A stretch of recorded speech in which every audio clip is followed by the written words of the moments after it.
in a small-town theater. Creepy and weird and frightening. Actors are disappearing. She was supposed to meet her boyfriend, and she never showed. And the stage is set for murder. Everywhere this man has gone, there are people that are dead. How will the curtain close on a shocking mystery? Well, he hasn't stopped killing. He's still doing it.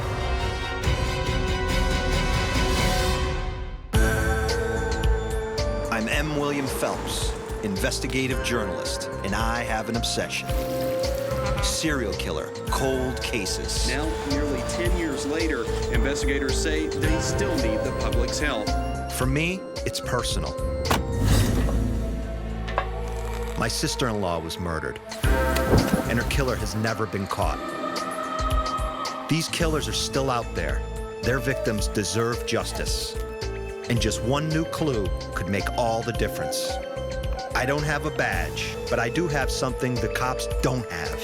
Someone who understands the dark mind of a murderer. As I started killing again and again, I saw it as a purpose. Because he is one.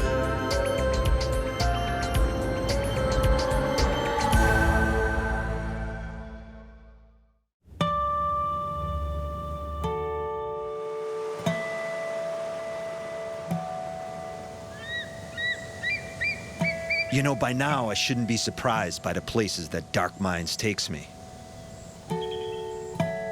After all, serial killers are where you find them. It's just that sometimes their audacity takes my breath away. It's one thing to hide among the masses, faceless in a huge metropolis. It's quite another to operate for years in a place like this. The Twin Cities of Lewiston-Clarkston, on the border of Idaho and Washington State, a long way from anywhere. It's quiet, remote, small town USA. And like any small town, everybody knows everybody. There's connections. That's the key to the mystery that's brought me here. Those connections. Who knows who? And where does a vicious serial killer fit into it all? There are at least 5 deaths in some way connected to this case. Mostly young women. One of them was Jackie Miller. 4'10", dark auburn hair, really dark green eyes, darkish skin like me. She wanted to be an artist. So, you know, let her go for it. Jackie Miller, nicknamed Brandy by her friends and family. In 1982, she is 18, sharing an apartment in Lewiston with her stepsister, Christina Nelson, age 21. Christina is taking art classes at college and dreams of becoming a vet. The sisters both love performing, acting in student plays at the Lewiston Civic Theater. On a Sunday night in September, Christina and Jackie decide to take a quick walk downtown.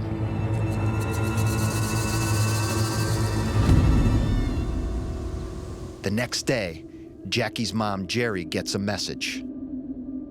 The girls didn't make it home. She was supposed to meet her boyfriend, and she never showed. So what does a mother do? We went to different places and looked, and we didn't have a clue at where to start. Not a clue. She looks everywhere for her baby girl, Jackie, and for Christina. Weeks pass, but she won't give up. So you do what you can do. You try to think of as many places to look and hope. That's what you do.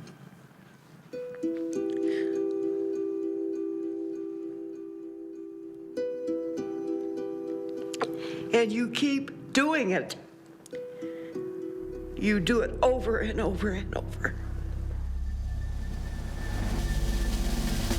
The families are in limbo. And eyes start to fall on them. Well, we go home. There's nothing else we can do. And then we sit. It's a waiting game. And then we have detectives come and talk to us and question us because we're suspects now. And get this straight. These are not the kind of young women who just run off. I think the store was like 4 blocks away. How unsafe can that be? That's what you'd think anyway. But on that night, a safe small town became a dangerous place. While family and friends hope and pray for the best, Christina and Jackie will not be coming home. Murder in a small town is disastrous. I mean, it brings complete terror. Criminal profiler John Kelly has seen what murder does to a small community too many times. People walk around looking over their shoulder all the time. This isn't the big city. This isn't supposed to happen here. We don't have all this murder and mayhem here. We don't have a predator among us here. Guess what? Yes, you do. You have a predator among you. What bothers me about it, the predator himself, he's getting off to this. He's in control of the whole town and all the people in it. As detectives begin investigating the disappearance of Jackie and Christina, they get a lead. The route they would have walked that night took them right past this spooky-looking building, the Lewiston Civic Theater. Jackie and Christina had spent many hours here, acting and working on student plays. On the night Jackie and Christina disappeared, a man was seen entering the side door of the theater. And guess what? He's missing too. Who was he? And what was he doing there?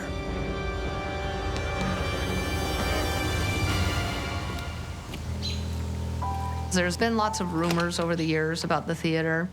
It's an old Gothic building that was once a church, and it has a lot of nooks and crannies and crawl spaces and things like that. Jackie Nichols is a detective with the Asotin County Sheriff's Department. Like all the cops in this region, she wants the Jackie Miller and Christina Nelson case solved. Does this theater hold the key? I always hope for a resolution. I always hope that I will find answers, and I want to find the answers for the families.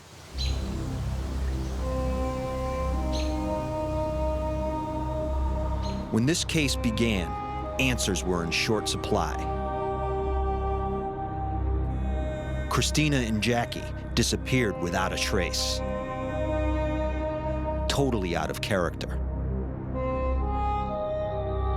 Were they lured into the theater by a mysterious man?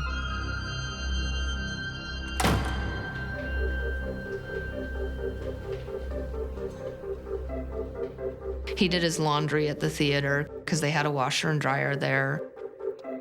He had worked as a janitor there. He was familiar with the theater.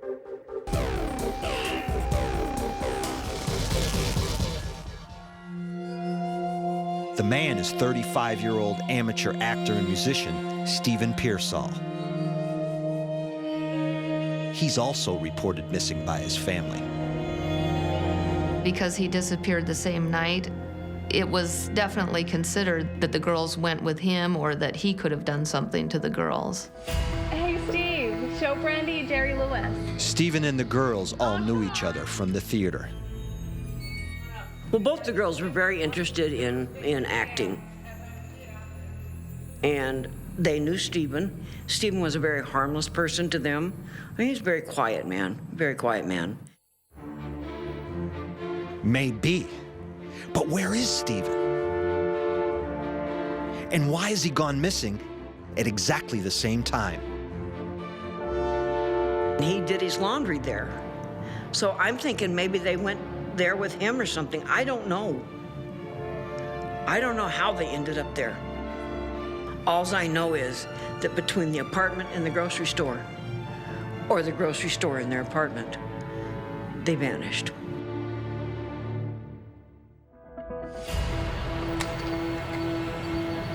Three people have vanished. No bodies, no signs of violence, not a lick of evidence. Just missing or murdered. And then the mystery deepens. Police discover that there was one other person at the theater that night. And he hasn't gone missing. What he said he supposedly did and what he saw didn't make sense.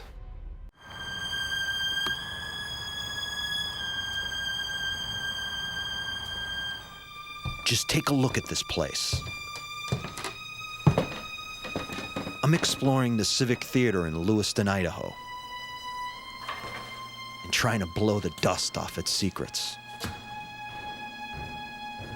Something terrible happened here on the night of September 12th, 1982. Stephen Pearsall, Jackie Miller, and Christina Nelson all went missing. They can all be placed in or near the theater that night. And so can one other person. He's a regular at the theater, an actor and musician. He also helps with the sets, which is why he was there that night. Let's go back to the beginning. Detectives haul him in for questioning. Did he see anything? Did he hear anything? Okay. I spent the day at the theater with Steve Pearsall. And we were working on the pirate ship. We finished up around 9. He gives a pretty specific timeline about what he did that night. That he was at the theater and he was working, that Stephen Pearsall came there and worked with him, and that Stephen left around 9. Then I went and had some dinner at a pizza place. I watched a movie on TV.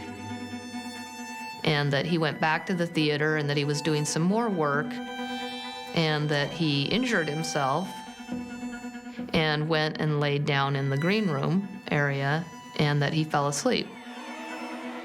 And before I knew it, it was morning.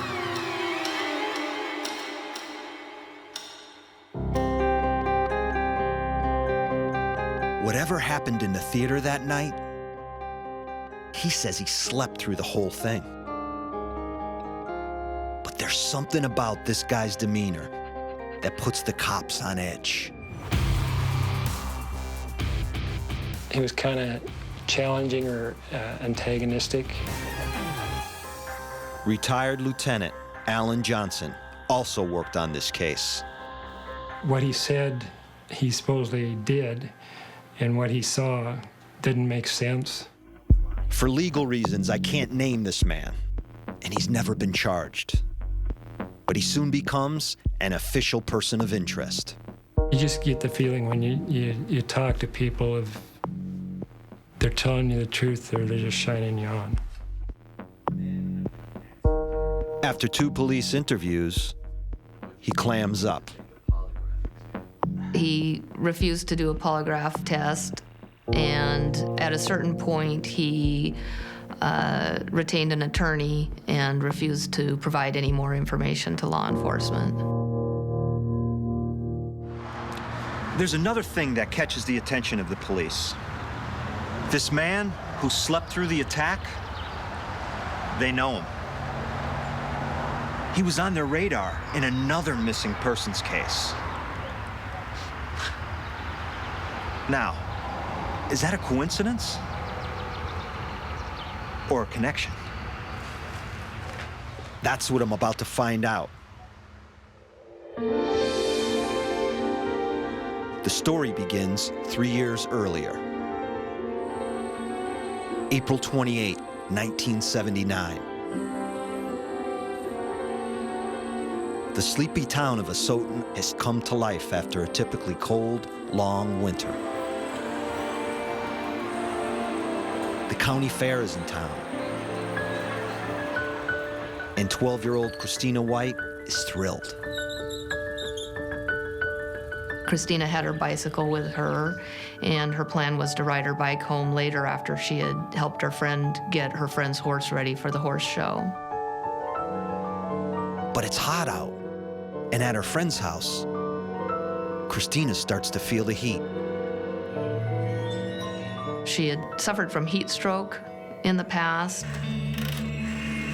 and that was a particularly warm spring day. And she called her mom and said, Mom, it's me. you know, I'm not feeling well, can you come get me? I just put your sister down. And her mom told Christina to get a cool washcloth and try to cool off. Look, just put a wet washcloth on your neck. Walk towards the house, and the mom would watch for her down the street. All right, I'll see you soon. Okay, bye.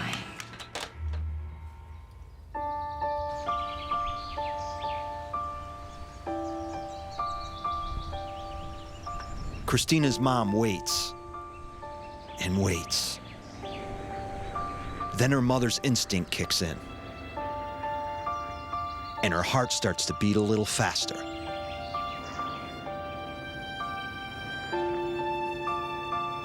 The mom watched and waited, and Christina never showed up. She began to get worried, so she began asking people, have you seen Christina? And no one had seen her. She raises the alarm. Police in the local community swing into action. They walked up to where the fairgrounds were and just were actively searching, driving, looking, trying to find any sign of her. They searched through the night. One of the local people here had an airplane, and they searched with that.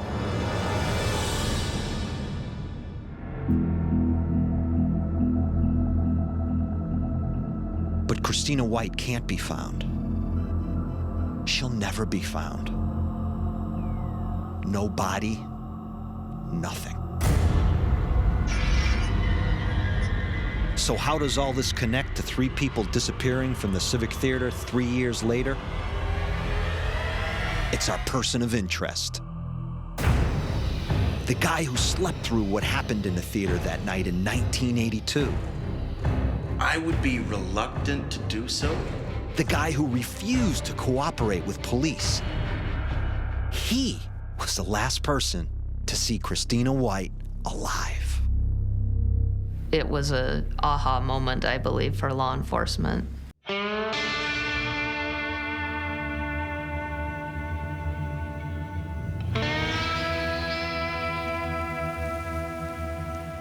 I'm right on the border of Idaho and Washington State. The twin towns of Lewiston, Clarkston. Home of happy country people. And just maybe one serial killer. I look at this place. That country feel out in the middle of nowhere. The canyons, that brown, dry, brittle grass along the hillside, the coyote willow. Last thing on anybody's mind here is evil. The devil. But he's been here. I can feel it.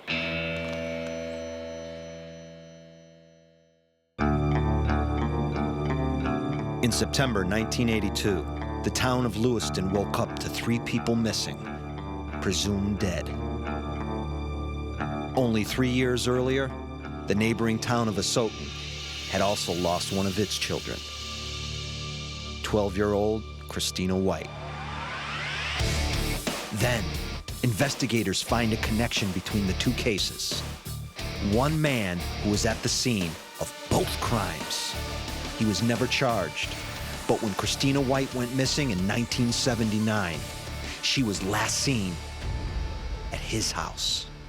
He was the last one to see her at his house, admitted in statements, providing a towel to her and sending her on her way home.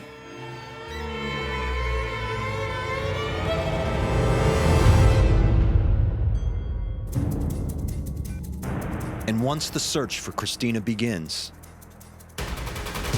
the man is more than ready to help. I'd like to be involved. Our person of interest kind of volunteered to lead a search party. Where have you been looking? And was kind of leading, in their opinion, away from where the search should actually be conducted. Inserting themselves into a police investigation. That's a classic trait of some serial killers. But you know, it takes a certain type to roll upon a scene with cops and help solve the mystery. We're still getting organized, sir. Who the hell does that? It's a fair bet that my colleague, criminal profiler John Kelly, will know the answer.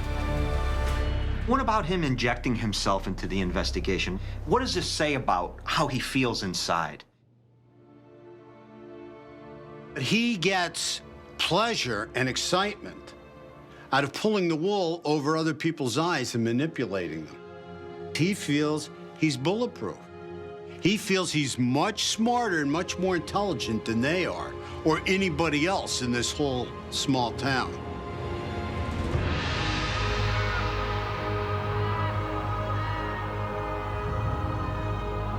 These are the kinds of questions that make one person such a valuable insight for me. Raven. He's an actual serial killer. So he's been there, and now he's paying the price. Did you or would you insert yourself into one of the investigations of your murders? I didn't want people to know who I was, so I wasn't really trying to inject myself into anything. Right. But there were times when I felt that I was steering the authorities in a proper direction. I would tell lies about who I am, so they wouldn't be following me. Serial killers like to watch the crimes develop. And we get to know kind of how the cases are developing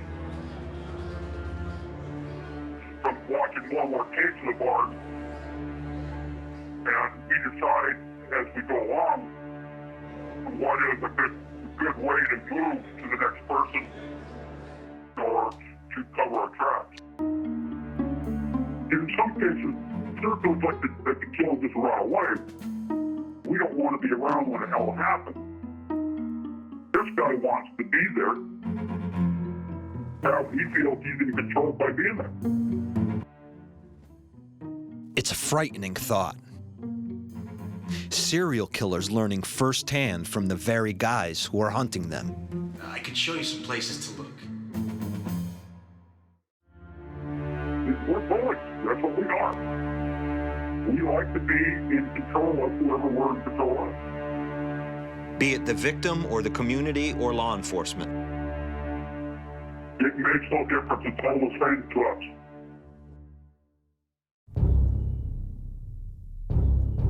The Christina White case was ice cold by the time 3 people vanished from the Civic Theater 3 years later.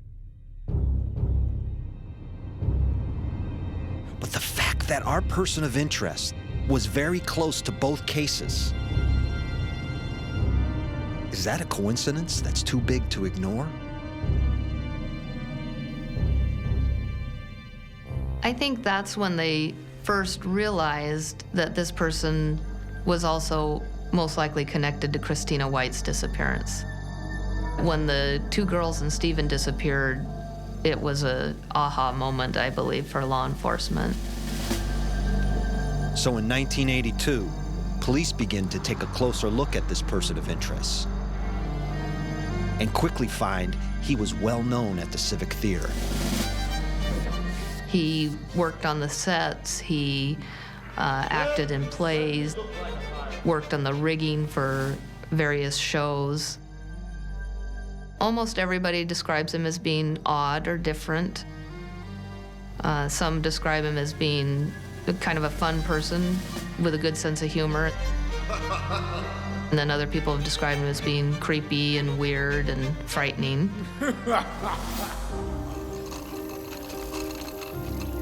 And soon people start to wonder about another young woman who went missing in the area. Kristen David, age 22. She'd also been involved with the Civic Theater. Kristen was last seen in 1981 riding along a country road 17 miles from Lewiston. And she was riding her bicycle from Moscow to Lewiston, which she did regularly. It wasn't unusual for her to do that. And she disappeared.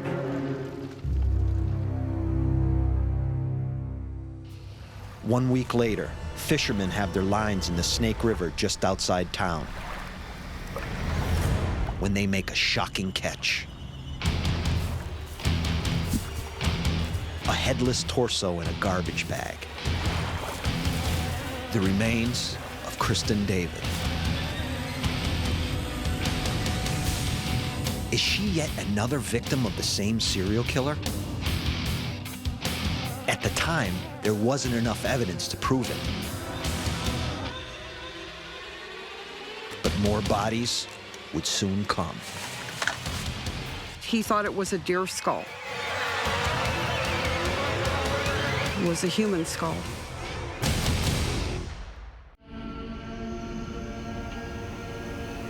It's March 1984. 1.5 years since 3 people disappeared from the Lewiston Civic Theater in Idaho. A teenager is collecting cans by the roadside. His hat had blown off, and he was chasing his hat. And he saw something on the ground, and he thought it was a deer skull. He had a closer look. It was a human skull. And that was Christy. As a kid, no one dreams that someday she'll be doing a TV interview about the murder of her cousin and trying to catch her killer. But that's where Gloria Boberts finds herself today, remembering Christina Nelson. Christy was about 5'1", long blonde hair, very, very, very cute. $1 million smile, sweet smile. Smile of innocence. She had a great outlook. Christina's remains were found alongside her stepsister at the bottom of this hill, about 30 miles outside of Lewiston. For many years now, Gloria has worked tirelessly to keep this case alive. And she has one suspect, our person of interest.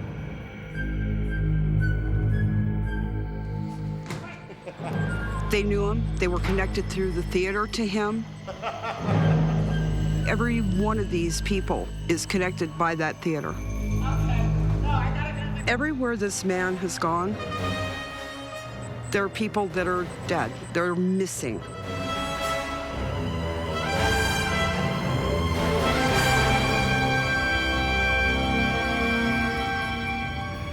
A length of rope was found with Christina and Jackie's badly decomposed bodies. Police speculate that the rope comes from the Civic Theater. I've got questions for my right-hand man, criminal profiler John Kelly. Why were these young women found together? Why leave the rope at the dump site? And where is the other person missing from the theater that night? Stephen Pearsall. I think as long as they can't find his body, they can never truly eliminate him from the case. And you think that's a plan of this killer?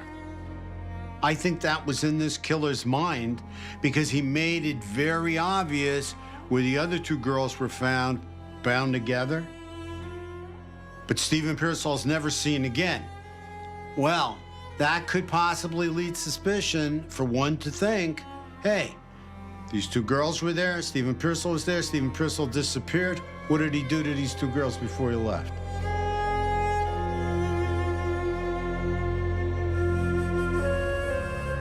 Stephen Pearsall. He's the other mystery at the center of this case. I need to get a sense of him. Could he be a suspect?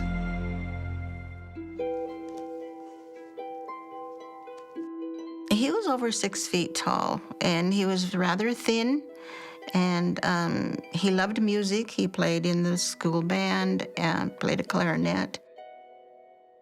Stephen's stepmother, Chris Pearsall, has been kind enough to talk to me. He was not a very outgoing person unless he was acting. Stephen was a former Air Force corporal. But Chris tells me he wasn't really the military type. Stephen was a mild, gentle dreamer. Not the kind of person that would hurt anyone else, physically or emotionally. He just wasn't that kind. He enjoyed being at the theater a lot. He also would go there and practice his flute or help paint the backdrops and things like that. He seemed happy because those were the things he liked. He liked to do that. The idea of Stephen Pearsall being a suspect in this case is inconceivable to those that knew him. And, like the missing girls, he wasn't the kind to run off. Once Stephen disappeared back in 1982, his parents soon became certain that they wouldn't see their son again. And my husband always thought that he was murdered also, and the reason for it was he was not a person to stay away from the family for very long. He was a very family-oriented person. So Stephen wasn't the type of guy who would just leave his life? No, he wouldn't. He left everything in his apartment. His money, his everything. So what might have happened that night when Stephen arrived at the theater? Chris agrees with the theories of the police. He walked in on the person that they suspect having done it. That he came in when something was happening that he knew wasn't right. Maybe he tried to help the girls, his friends. Hey! He was very soft-hearted, and he liked people. And if someone was having trouble, he was there to help. He just had a very good nature. That cost him his life. The man was doing something that wasn't right, and therefore attacked Stephen as well. And a man who spread darkness everywhere he went triumphed over a man brimming with kindness.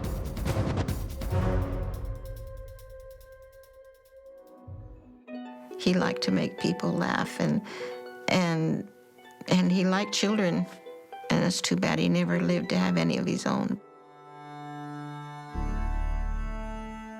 One of the keys to this case is finding Stephen Pearsall. He's not a suspect. I've spoken to his stepmother. You heard what she had to say. The guy's a victim. But without a body, there's always going to be that lingering doubt in a jury's mind. Find that body, remove that doubt, and we're going to take a cold case and suddenly heat it right back up.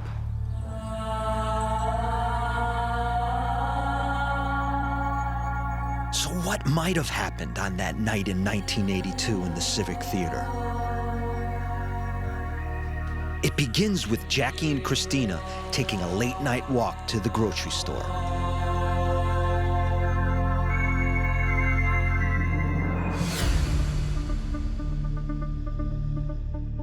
What do you think happened to them at that point, in between the apartment and town?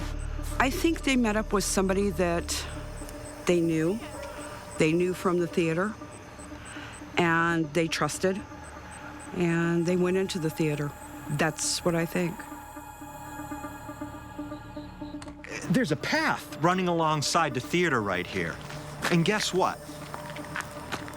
The girls probably took this path on their way to the store that night because it's a shortcut. And right behind me, there's a door into the theater. And I'm wondering, was the killer waiting for them right here that night? Did he lure them into his clutches? Or did he know them? As for what happened inside, there's no physical evidence to tell us exactly what occurred. But Jackie Miller's mother, Jerry, is haunted by a profound and disturbing dream. Jerry, what do you think happened to the girls? I saw, and I don't know if you want to call it a dream or what. Jackie was tied up sitting in front of the stage. Stephen Pearsall, I don't know if he was dead or not, was laying over in this area. And I saw the monster murder Christine in front of Jackie. And Jackie's eyes were this big.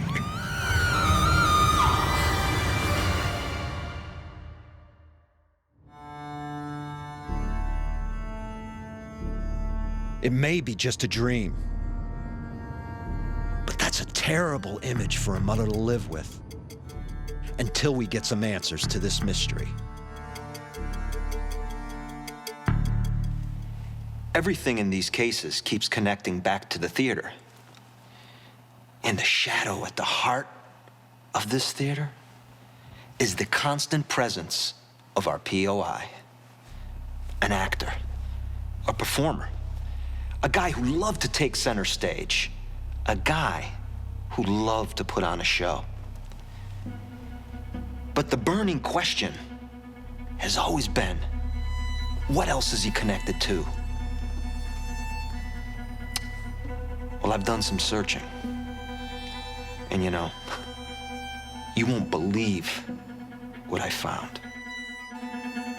How many does it take before it's not a coincidence anymore? Well, for me, it stops being a coincidence at 1.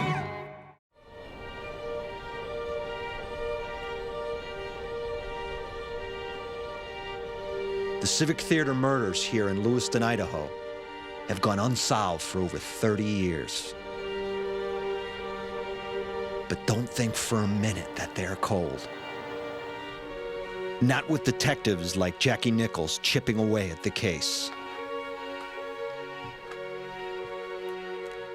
Well, I've worked on missing persons cases, and they're, to me, the most frustrating cases because we don't have the answers, and people look to us for answers, and when we don't have them, it's really difficult.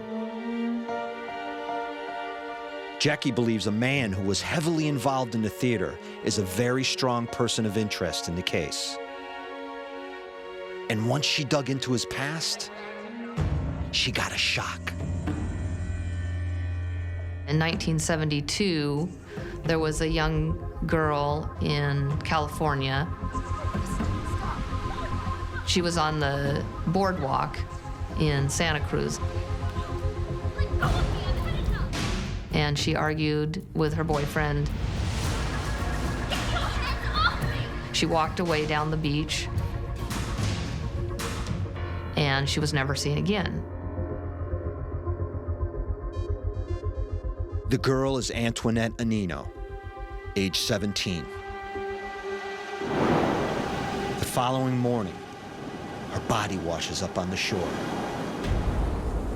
naked.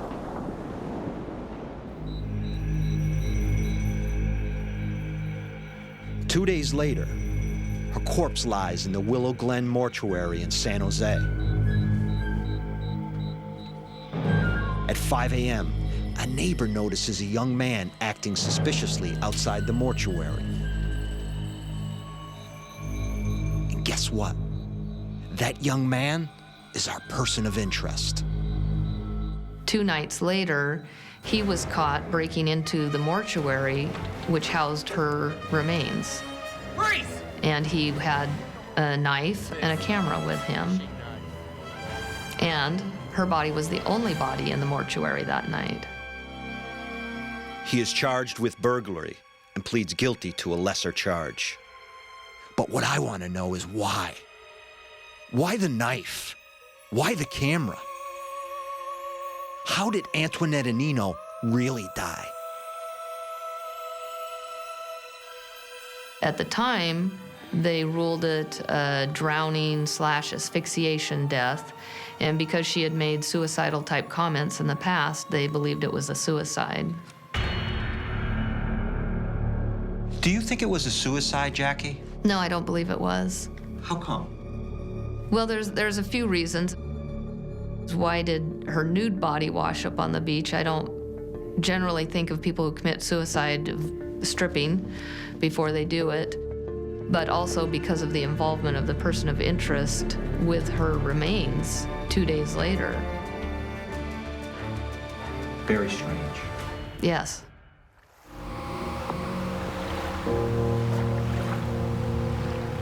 And there's still one more death that this person of interest was oddly close to, but never charged with. Claudette Voliva. She was a young woman who was found deceased in her apartment in Lewiston in 1987. And what was the cause of death? Her death was ruled an overdose, suicide. And how is our person of interest connected to her? He found her. How many does it take before it's not a coincidence anymore? Well, for me, it stops being a coincidence at 1. 7 people, missing or dead. Every case has a connection to the person of interest. Is it all a coincidence? He's never been charged, as there's never been anything solid enough to take to trial. I believe that technology is what's going to help us solve these cases. With DNA, we're able to get profiles from smaller and smaller sources, and I believe that we will collect DNA, and that will be what finally solves these cases. Let's hope the wait isn't too long. Because John Kelly thinks that whoever did these murders, this guy hasn't finished yet. Will he kill again, Kelly? Has he killed again? He will kill again. He can't stop. He's so addicted to this powerful fetish. He can't give up these urges. The fetish controls him, right? The fetish is part of his ritual which controls him. He can't stop. Yes, he will kill again. Every waking hour is spent focusing on people because he's a predator. And the urges are going to come up. And at some point, he has to make an abduction. This guy knows when people get up, when they go to school, when they go to work. I mean, this guy is very focused on information. I believe he feels he's smarter than everybody, that nobody can touch him. And you know what? He's batting 1,000. He's right. He's perfect. He's gotten away with all these murders, and nobody's picked him up. The person of interest moved out of the area in 1999. He has never come forward to offer his DNA or try to exonerate himself regarding any of these allegations. I know someone who might know what he's thinking. Raven.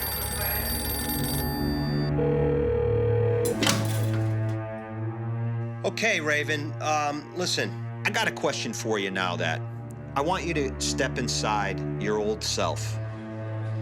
want you to go back to when you were ripping and running. What's he thinking right now? If I was this person, I would think that I'd gotten away with it. But I'd be still on pins and needles at every turn. I would still be kind of cautious what was going on. But I would still be doing the same thing. Will he risk killing again? Well, he hasn't stopped killing. He's still done it. Serial killers are lucky. We get lucky one time after another time after another time. But we do the same thing still.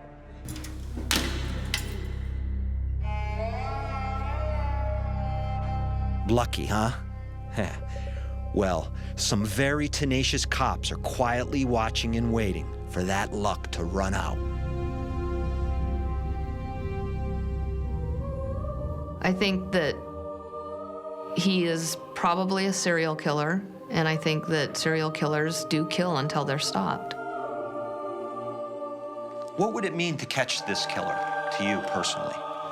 Personally, the biggest reward for me would be to have the closure for the families that lost their loved ones. That's the hardest part about these cases for me.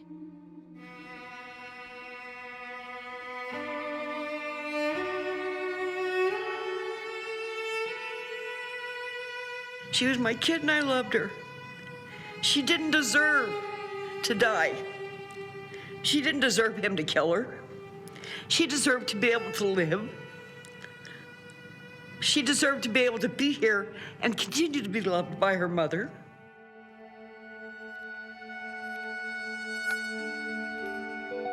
Yeah, I believe this killer might be watching this show right now. Well, I got a message for him. You keep waiting. You keep low. You keep your fingers crossed day and night, because my gut tells me, right, that Judgment Day is coming. Those girls you murdered, those families you destroyed, they will have justice. I'm certain of it.